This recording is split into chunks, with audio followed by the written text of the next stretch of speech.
नमस्कार, मैं हूं आपके साथ काजल सोनी। स्वागत है आप सभी का योर समाचार में। Digital data protection bill 2022। जी हां, आज हम बात करेंगे डिजिटल डाटा प्रोटेक्शन बिल 2022। मंत्रालय के एक सूत्र ने कहा है कि इस बिल का उद्देश्य डिजिटल नागरिक के अधिकार की रक्षा करना है। Bill digital personal data protection के लिए है। इसके तहत बोर्ड के जरिए कोई रेगुलेशन नहीं किया जा रहा है, बल्कि इसे खास तौर पर एजुकेट करने का कार्य किया जा रहा है।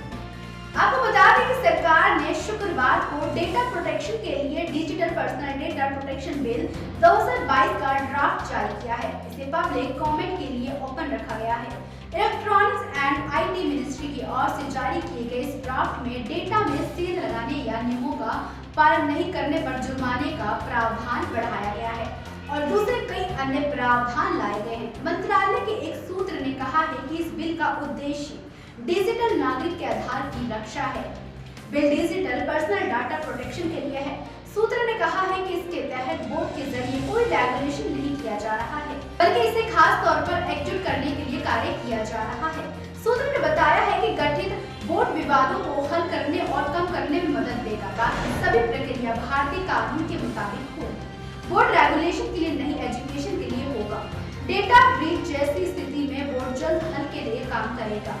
वहीं सूत्रों का कहना है कि कुछ प्लेटफॉर्म की प्रवृत्ति हो गई है डेटा लेना और बैन करना, इसका रोक लगाने की जरूरत है। डेटा मिनिमाइजेशन का काम होगा। जितना डेटा की जरूरत होगी उससे ज्यादा डेटा मांगने पर वह प्लेटफॉर्म कानूनी तौर पर जिम्मेदार होगा।